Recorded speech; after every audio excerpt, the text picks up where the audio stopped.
Bienvenidos amigos a Más allá de un titular aquí en este canal UNE America Channel, el canal de los que tienen voz y también los que no tienen voz. ¿Por qué lo decimos? Porque hemos venido haciendo unas revelaciones importantes alrededor de este tema, de lo que ha sucedido en las últimas 48 horas en el caso de México y España.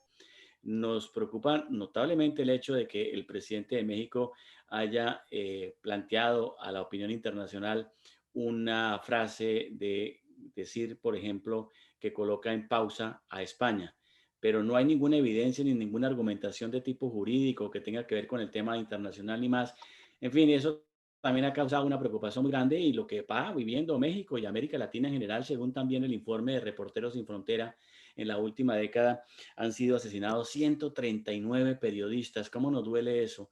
La democracia no puede vivir sin periodistas. Los periodistas es el alma de la democracia y lo hemos insistido de manera permanente aquí a través de nuestro espacio, de más allá de un titular y por supuesto el tema sigue siendo caliente en América Latina. 4 países, México, Colombia, Brasil y Honduras, ocupan ahorita las cifras más fuertes en materia de asesinato y de amenazas a periodistas. Y por supuesto en el tema de Estados Unidos también es preocupante lo que tiene que ver con las relaciones calientes todavía entre el tema de Ucrania y Estados Unidos. Eso todavía no se resuelve con mucha claridad. Y viene pues por supuesto un tema importante, neurálgico, que vamos a tener que tratar en otro programa adicional, pero que lo anticipamos ahora con Rafael Prieto, lo que tiene que ver con las elecciones en Estados Unidos en materia del derecho al voto. El presidente Biden ha insistido tremendamente en la posibilidad de que no se restrinja el voto para los ciudadanos americanos. Y estamos viendo lo contrario. Se acomodan las cifras, se acomodan los distritos, se acomodan los rediseños de los distritos electorales para beneficiar al país que tiene prevalencia en votación en alguna medida en ciertos condados y estados. Rafael, bienvenido. ¿Dónde se encuentra ahora? Lo veo manejando. ¿Qué está haciendo, Rafael? No, estoy paradito aquí en un estacionamiento del aeropuerto de Charlotte. Bueno, más le vale que esté estacionado, Rafael, porque no es conveniente que esté hablando y No. al mismo tiempo, ¿no? Ese es un buen ejemplo para los ciudadanos que nos ven aquí en esta costa este de los Estados Unidos, Rafael. El tema electoral, pero saludemos también a Juan, a nuestro querido colega en México. Juan, bienvenido, un saludo. Adelante, Juan. Juan se congeló ahora. En su imagen vamos a darle la salida a Juan Chain desde la Ciudad de México. Rafael, el tema electoral sigue siendo una preocupación muy fuerte, ¿no? En Estados Claro Unidos. que sí, sí, naturalmente que hay una preocupación muy grande de cómo van a resultar eh, todo el esfuerzo que está haciendo el Partido Republicano por restringir el voto en diferentes estados y cómo el comportamiento general de, de los partidos cuando están en el poder en un estado o en un área grande de Estados Unidos es a restringir o establecer hacer de la votación algo medido para su propio beneficio. De una u otra manera eso pone en aprietos a la democracia. Ya está con nosotros Juan Chain desde Ciudad de México. Juan, bienvenido, un saludo especial. Muchas gracias, querido Carlos. Estuve teniendo un pequeño problema con el internet. Un No, saludo para ti, un placer estar contigo y un placer estar con Rafael. Estoy sorprendido, qué bien se ve Rafael al volante, fíjate, se ve muy galán, muy distinguido.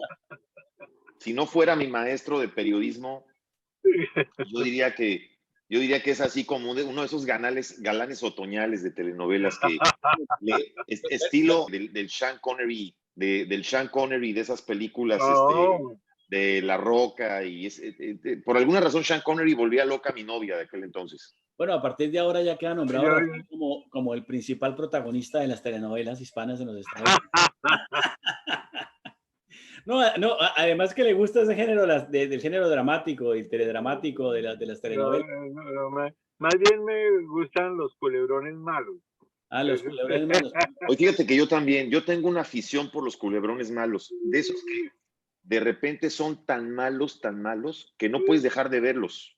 Claro, Me imagino que está viajando o piensa viajar o está esperando a alguien especial. estoy esperando a una amiga. Bueno, tiene cara de protagonista de novela usted hoy, Rafael. Insisto, tiene cara de Sean Connery. Oh, Dios mío, brincos diera yo. Qué bueno que estés con nosotros también, Juan, desde Ciudad de México. Bienvenido. Saludos, querido Carlos. Saludos, Rafa. Un placer, como siempre, estar aquí. Gracias, Carlos. Y esperamos que se conecte con nosotros nuestra querida colega desde Río de Janeiro, María Eduarda Fernández. Ha tenido algunas dificultades de conexión de Internet, pero en el transcurso y el desarrollo del programa vamos a tener la oportunidad de verla y hablar con ella sobre de estos temas que estamos planteando ahora. Bueno, uno de los temas cruciales es lo que tiene que ver con el último suceso que ha pasado ahora, 48 horas, que ha puesto en jaque a la opinión internacional, la relación entre México y España, un nuevo capítulo que se abre para México y por supuesto viene todo ese ejercicio de preguntarnos por qué hoy y estas últimas 48 horas el presidente de México decide poner en pausa las relaciones con España sin tener claridad sobre qué es lo que realmente está pasando con las relaciones de cooperación internacional entre España y México. ¿Cómo se está viendo ese tema en México, Juan? Mira, Carlos, esto viene a formar parte como de una fila de desatinos del presidente López Obrador a nivel diplomático, porque hemos estado viendo en las últimas semanas en donde, por ejemplo, él insistió poner a un embajador en Panamá que es una persona que está acusada de acoso sexual, y entonces Panamá rechazó la posición de este candidato, digamos, embajador en Panamá. El presidente López Obrador ha insistido en entregar embajadas, Carlos, como un favor político a gente que se ha prestado al juego de, en un momento dado, otorgarle victoria o ayudarles a otorgarle la victoria política de los estados. Por ejemplo, le dio la embajada de España al que era gobernador en el estado de Sinaloa. El estado de Sinaloa es un estado que ha estado como muy en entredicho. Es uno de estos estados que el partido de Morena, que es el partido oficialista en México, el partido del presidente López Obrador, ganó en las pasadas elecciones intermedias, y se habla de que este gobernador, que era además un gobernador de un partido opositor o supuestamente opositor al partido oficialista, entregó el Estado, es decir, facilitó para que las elecciones las ganara el partido del presidente López Obrador, y el presidente digamos, en agradecimiento y por pagarle este favor político a este gobernador de un partido opositor, le otorgó la embajada de España. Pero fíjese usted que ese es un tema, ese es un mal endémico que se viene dando no solamente en México, sino en América Latina. Los nombramientos de funcionarios de alto nivel de la diplomacia en distintos países, como el caso de Colombia, por ejemplo, que nombran solo aquellos copartidarios del presidente sin tener ninguna carrera diplomática ni argumentación realmente importante Sí, sobre el tema. Sí, señor.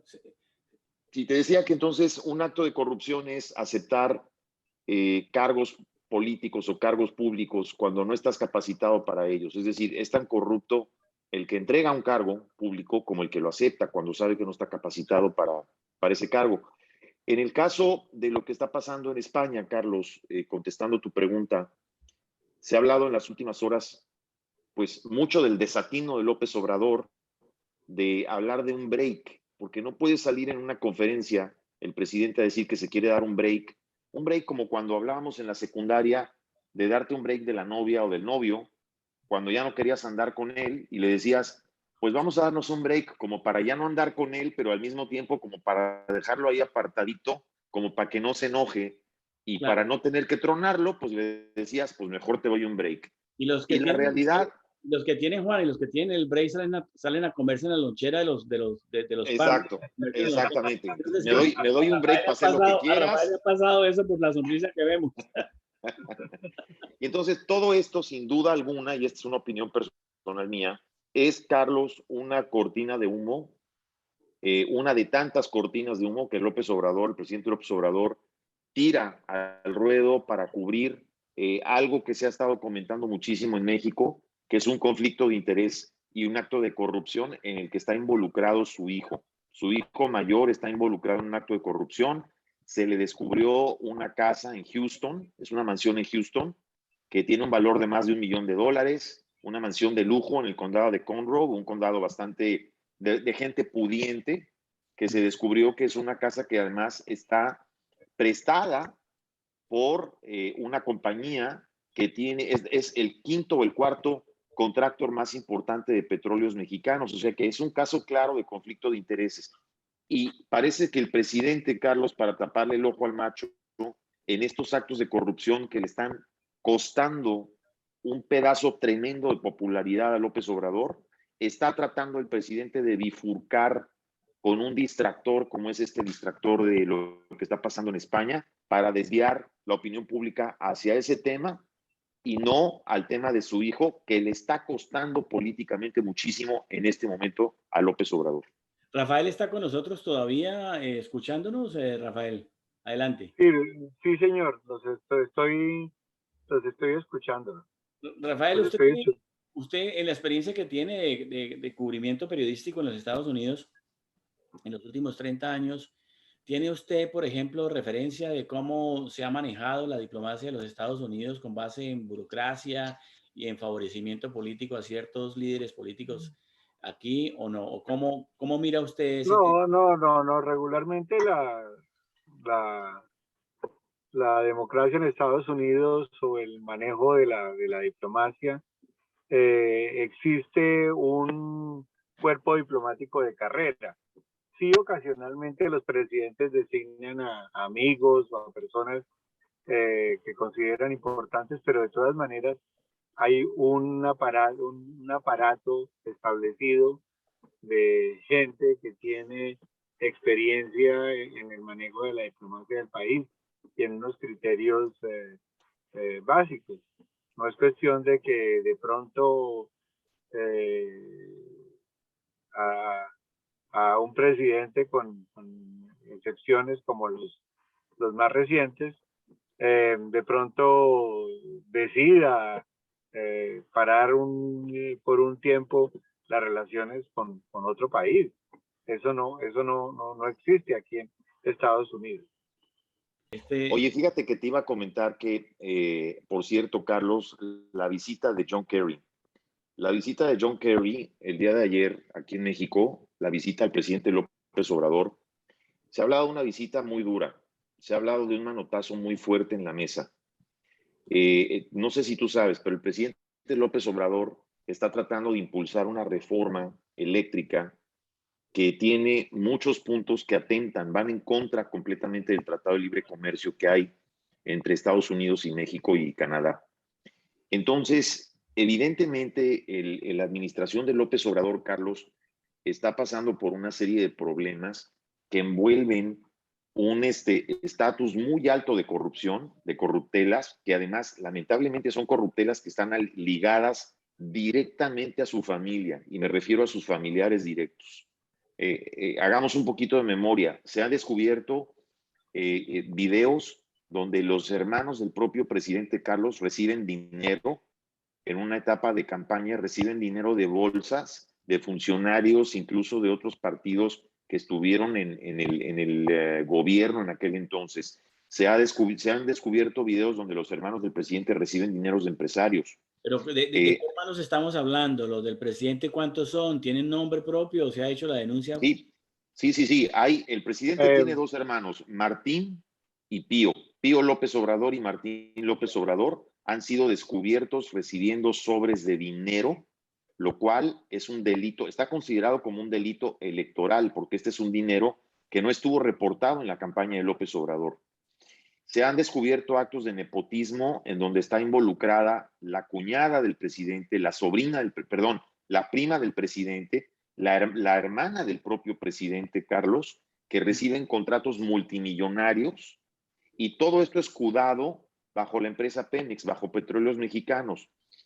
Yo estaba conversando contigo el otro día respecto a la compra de Deer Park, que es una refinería que está en la ciudad de Houston, de la cual el gobierno de México era dueño del 49% de esta refinería. Hoy en día, el gobierno de López Obrador compró el 51% restante y al parecer, aunque no está confirmado, Carlos, al parecer está involucrado en esta transacción tanto el hijo de López Obrador, el hijo mayor del presidente López Obrador, y la esposa del hijo, es decir, la nuera de López Obrador, que casualmente se les descubre esta mansión en la ciudad de Houston, muy cerca precisamente de esa refinería de Deer Park, y ese es el escándalo que está envolviendo al presidente: actos de nepotismo, actos de contratos directos preasignados a familiares y amigos, actos de corrupción ligados directamente a él, que el propio presidente ya no sabe cómo tapar. Esto adicionalmente, Carlos, al fracaso de su política pública, donde se ha descubierto que lo único que ha hecho el partido del presidente López Obrador es cancelar, por ejemplo, fideicomisos de ayuda a médicos, fideicomisos de ayuda a científicos, fideicomisos de ayuda a desastres naturales. El gobierno de México lo que ha hecho al cancelar todo esto es canalizar todos esos fondos para el uso discrecional del presidente, Carlos. Y entonces el presidente insiste con escándalos como el que vimos el día de hoy sobre lo de España, en tratar de desviar la atención a esos temas. Al parecer lo que está tratando López Obrador es de crear esa cortina de humo para desviar y quitar el spot de las cámaras del problema que está sufriendo con su hijo, que definitivamente le ha pegado muchísimo en estas últimas 2 semanas en su popularidad. Es increíble. Yo creo que es uno de los presidentes que, bueno, no sé qué encuesta final se hizo sobre la índice de popularidad del presidente de México. En Colombia se han hecho varias encuestas sobre la popularidad del presidente Duque y por supuesto no pasa la prueba todavía. Mira, es triste ver estos escenarios, te decía Carlos, porque estamos viendo el mismo patrón de comportamiento en diferentes gobiernos en América Latina. No es nada más México el único caso. Estamos viendo, por ejemplo, el fracaso total de lo que pasa en Perú. No es posible que el presidente de Perú ya tenga en este momento 4 gabinetes, o sea, ha cambiado de gabinete 4 veces. En 6 meses. En 6 meses, en solo 6 meses. Y actualmente se discute la posibilidad de la vacancia del presidente del Perú o otro elemento importante es que el no, se está discutiendo incluso hasta su salud mental. O sea, ya de plano se está poniendo en la balanza la salud mental del presidente de Perú, del presidente Castillo. Y sí, a estas alturas pareciera que lo que más le conviene a Perú es que el presidente Castillo definitivamente dimita y le deje el poder renuncie y le deje el poder a una persona que sea capaz de llevar las riendas de ese país. Si no renuncia, también hay que ser sinceros. Ok, está bien, yo creo en la democracia. Yo creo que la democracia tiene que ser inclusiva. Y creo que cualquier persona debe saber, debe poder tener la oportunidad de llegar a una presidencia. Pero también, Carlos, hay que ser realistas. Para ocupar ese cargo, para ocupar la presidencia, necesitas tener por lo menos un mínimo de conocimientos, un mínimo de preparación, así como te piden la preparación para ocupar un cargo en una empresa. Si quieres ocupar una dirección, si quieres ocupar una gerencia, si quieres ocupar una dirección general, pues tienes que tener un mínimo de experiencia y tienes que tener un mínimo de preparación. Lo mismo creo que debe de pasar con una presidencia y al parecer, no sé si sea correcto decir lamentable, pero una de las cosas lamentables de la democracia es que en ese aspecto no discrimina. Mire, Juan, y lo preocupante es que si en esas dos opciones que se plantean por parte del Congreso peruano, la vacancia, la vacancia del presidente o que él renuncie, y una tercera opción es que venga realmente un movimiento popular muy fuerte pidiendo la renuncia del presidente y viene todo el nivel de protesta social y de movilización en el Perú para que el presidente se vaya. Es decir, la situación es en Perú, lo que ha mostrado básicamente es una incapacidad de gobernar porque no se puede pensar que en 6 meses llega a una presidencia y haya cambiado 4 veces su equipo técnico, su equipo de ministros y los resultados todavía no se ven. La pregunta es, ¿quién entonces está gobernando en el Perú? ¿Por qué esos altibajos del presidente Castillo? ¿Hacia dónde va Perú en esta dinámica? Es uno de los países de América Latina que más, digamos, movilidad de cambios de presidentes ha tenido en los últimos 6, 7 años. Es increíble. No duran más de 6 meses y ya estamos cambiando de presidente en el Perú. Algo está pasando ahí con la democracia en el Perú. ¿O qué es lo que realmente... Pero algo creo que está pasando en la democracia, Carlos, en el resto del continente. Algo está pasando con la democracia en el resto de América Latina. Mira tú lo que está sucediendo en Argentina. Me parece ofensivo, me parece hipócrita esto que acaba de pasar con lo que sucedió entre el presidente Fernández y el Fondo Monetario Internacional. O sea, de que cuando me conviene te pido dinero y cuando me conviene no te pago. O sea, no te pago porque no te pago y atacan al Fondo Monetario Internacional cuando les conviene y cuando no les conviene le piden dinero. Yo lo que creo, Carlos, es que se está extendiendo claramente un patrón en América Latina, y esto obviamente quiero aclarar, esto es una teoría conspiracional, que además he tenido la oportunidad de conversar con diferentes colegas, Carlos. Se está extendiendo un patrón, Carlos, de gobiernos que pareciera que tienen estos gobiernos del Foro de Sao Paulo, que pareciera que tienen claros una agenda, Carlos, de gobernar para unos cuantos, pareciera que tienen una agenda de tener cúpulas de poder, en donde gobiernas para unos cuantos son los que tienen el dinero, unos cuantos son los que tienen todo el poder, convierten a los países en países miserables, destruyen a las clases medias, las pulverizan a las clases medias, crean a su alrededor una oligarquía de ricos que son los que sí se quedan en el país. Y pareciera que todos estos países tienen la misma agenda, Carlos. Bueno, fíjese usted el caso ahora Y el común denominador, y esto es una constante que yo veo en cada gobierno, es la ineptitud de la gente, Carlos, ocupando cargos para los que no están capacitados. Y eso, como yo te decía hace un momento, también es una forma de corrupción.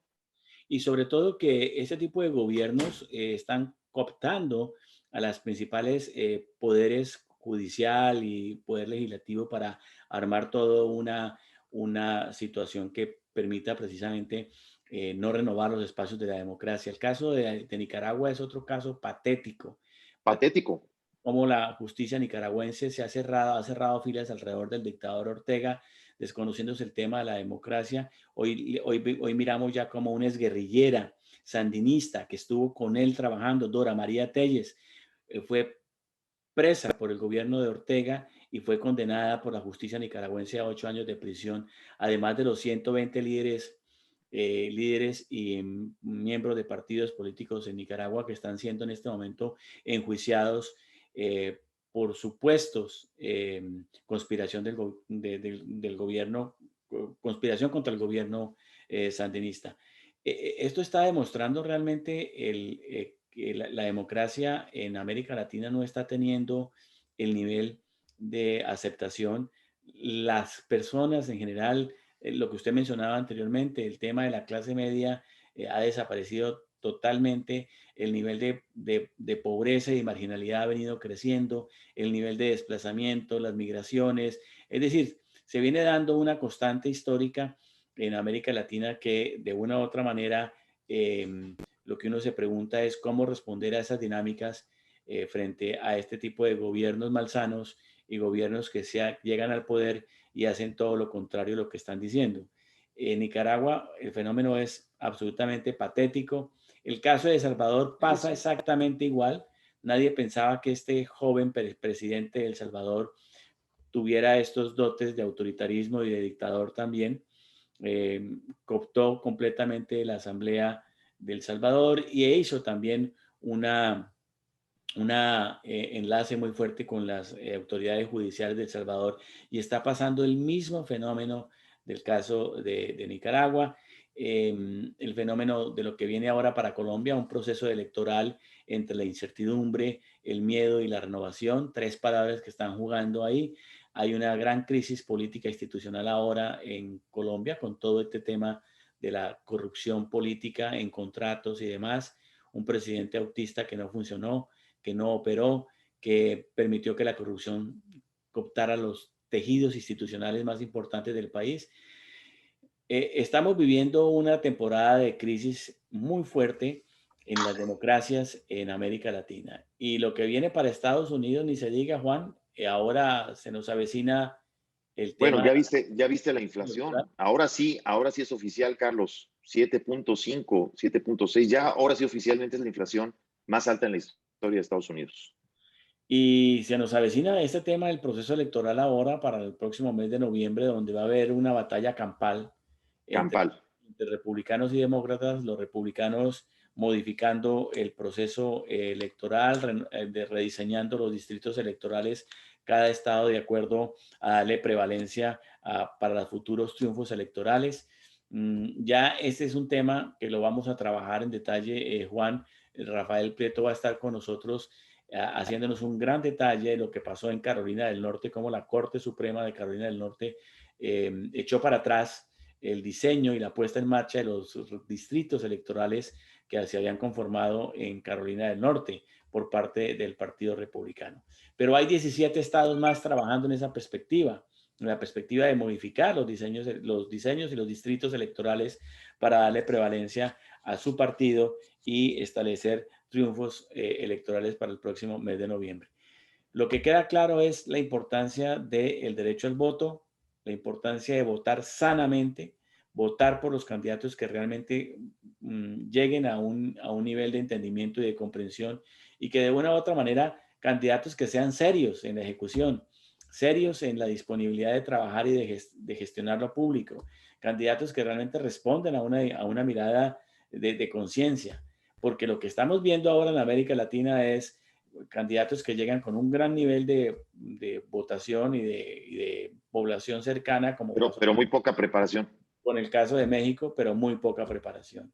Y no hay equipos sólidos que permitan sacar. No, pero además, esa es otra. Llegan sin un equipo, Carlos. O sea, llegan con una carga muy alta de favores políticos que los obliga a tener que entregarle precisamente puestos claves en su gobierno a gente extremadamente corrupta o a gente que simple y sencillamente no tiene la capacidad para ocupar esos cargos o que tiene ambos factores, o sea, es decir, que son tremendamente incapaces y tremendamente corruptos.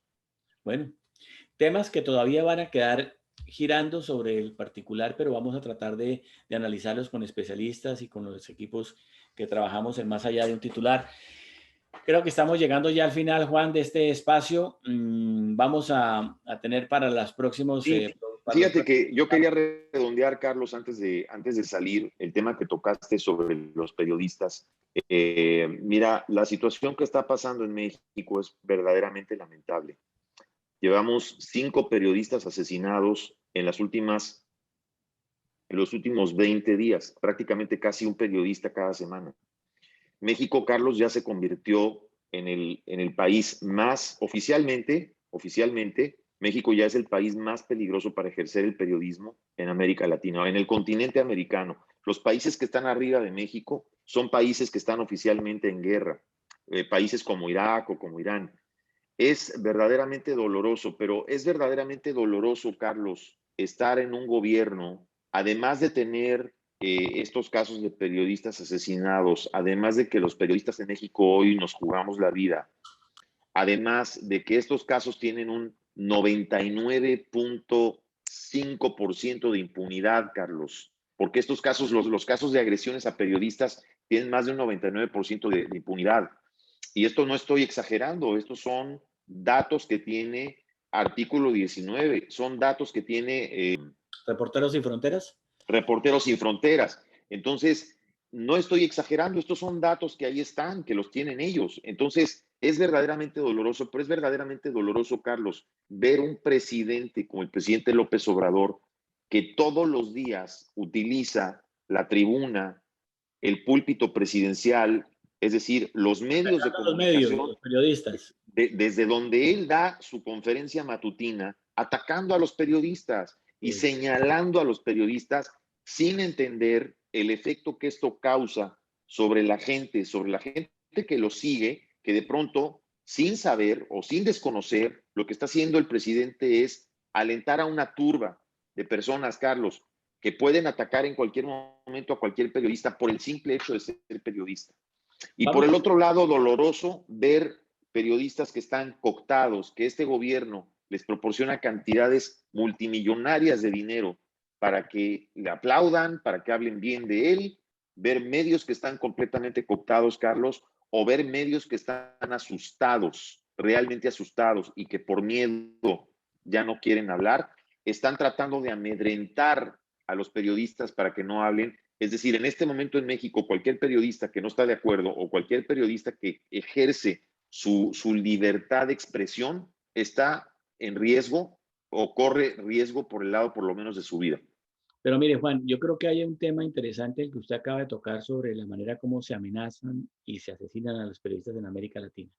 México ya empieza a jugar un papel protagónico importantísimo. En primer lugar, países como Colombia, Brasil y Honduras tienen una enorme preocupación sobre el particular. Los gobiernos todavía no actúan de una manera rápida para proteger a los periodistas y las sociedades no pueden quedarse sin periodistas, sin democracia.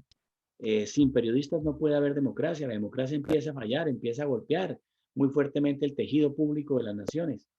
Un tema que vale la pena que lo desarrollemos en un programa con algunos de nuestros invitados, que podamos tener algunos colegas de México, de Colombia, para trabajar particularmente ese punto de por qué están matando a los periodistas en América Latina. ¿Por qué se mata a los periodistas en América Latina? Y mirar que la gente que nos escucha ahora y que nos está viendo es solicitarles también la solidaridad de la gente con sus periodistas en su territorio, en su zona, en su país y en su lugar donde usted vive. Muchos de los periodistas asesinados en México y lo que ha pasado también en Colombia y en Honduras son periodistas de pequeñas localidades, de pequeñas ciudades, que trabajan por defender lo público, por informar sobre hechos importantes y también atacar a quienes están corrompidos o quienes están haciendo ejercicios de corrupción con presupuestos, robándose el dinero de la gente, etcétera. Por eso los matan. Entonces, ese va a ser un tema importante. El gran tema, el eje temático puede ser el tema de la democracia, los periodistas, factor fundamental para la democracia, el derecho al voto, la importancia de votar, la importancia de defender el ejercicio del voto para asumir con democracia y también la importancia de que haya equidad en el ejercicio electoral en materia de decisiones sobre el particular, que muy seguramente ya en este caso de Carolina del Norte se ha avanzado sobre un hecho importante de caso que vamos a trabajar con Rafael Prieto. Yo creo que serían esos puntos importantes, Juan, y deseándote a ti lo mejor para esta semana y estos días. ¿Cómo va el canal UNE? ¿Cómo va el canal UNE? UNE American Channel, ¿cómo va, Juan? Mira, yo creo que vamos muy bien. Hemos ido ganando suscriptores. Yo quiero aprovechar, Carlos, para recordarle al público que nos ve, pues que se suscriban. Además, suscribirse a Canal UNE es completamente gratis. Ya saben, tóquenle la campanita. Cada vez que se suba un video nuevo lo van a recibir automáticamente en sus dispositivos. Estamos tratando de subir más contenido, querido Carlos, para que la gente, para entretenimiento de la gente, más comentarios de variados, digamos, de voces de diferentes países. Tenemos compañeros, colegas que nos reportan desde España, desde México, desde Colombia, desde aquí de los Estados Unidos. Y pues pedirle al público, querido Carlos, que nos sigan acompañando, favoreciendo con su compañía, que nos recomienden, si les gusta el contenido, que nos recomienden, y que si no les gusta, pues que nos hagan una crítica, no importa, aquí se reciben todas las críticas. Mire, y anunciamos también, Juan, algo importante ahora que se avecina el proceso electoral en Colombia. Anunciamos un programa especial para el canal en lo que tiene que ver con el espacio de renovación para el Congreso del país. Vamos a tener aquí a 3 candidatos jóvenes, distintos a lo mismo de siempre que pasa en los partidos políticos en Colombia, para discutir eso. 2 que van para el Senado de la República, 1 que es el representante de los colombianos al exterior. Vamos a discutirlos y trabajar con ellos sobre ese tema, a ver qué está pasando, qué están pensando los colombianos en el exterior alrededor de la selección y la escogencia del próximo presidente de Colombia. Pues Juan, hay muchos temas todavía por tratar. Lo mejor para ti. Cerramos nuestro espacio de Más Allá de un Titular con una frase importante. A ver, un mensaje estratégico, mi querido Juan, optimista. Yo te tengo un mensaje estratégico que espero que sea optimista, querido Carlos. Mira, tiene que ver con la primera enmienda de la Constitución de Estados Unidos, del país en el que estamos tú y yo viviendo. Y yo recuerdo que la primera enmienda, una de las cosas que dice es que las libertades de expresión, o sea, la libertad, perdón, de prensa, de asociación, la libertad de petición, es un conjunto de garantías que están protegidas por esa primera enmienda, Carlos, como tú sabes. Es todo aquello que se refiere como libertad de expresión. La Corte Suprema escribió que esta libertad la libertad de expresión es la matriz de la condición indispensable de cualquier forma de libertad. Así que yo abogo por la libertad de expresión, abogo por la libertad de expresión en mi país, querido Carlos, en México, y por la libertad de expresión en América Latina. Pues nos unimos todos en esa idea que tienes tú, en ese planteamiento que has hecho sobre el tema de la importancia de defender la democracia, el derecho a la información y el derecho de defender también a los periodistas, cuando los periodistas hoy en América Latina están atravesando enormes dificultades alrededor de su vida y de su trabajo profesional. Desde aquí nuestra solidaridad para ellos y vamos a seguir batallando esa idea de defender la democracia, defender a los periodistas. No puede haber democracia si no hay un periodismo libre, un periodismo sano, un periodismo transparente. Pero bueno, queremos cerrar este espacio con algo interesante de un escritor portugués, de José Saramago. José Saramago dice algo interesante y con esto cerramos. La democracia se ha convertido en un instrumento de dominio del poder económico y no tiene ninguna capacidad de controlar los abusos de este poder. Ahí tiene usted esa reflexión. Instrumento de dominio la democracia del poder económico y no tiene ninguna capacidad de controlar los abusos de este poder, dice este escritor José Saramago. Estúdienlo, miramos a ver lo que está diciendo él y si realmente lo que plantea este escritor puede realmente reflejar o está reflejando lo que estamos viviendo en América Latina. Amigos, nos volveremos a encontrar en un próximo programa Más allá de un titular. Esperamos que estén con nosotros, participe, hágale clic a la campanita y vamos creciendo con más novedades más adelante. Juan. Gracias, querido Carlos. Un abrazo al auditorio y nos vemos la próxima.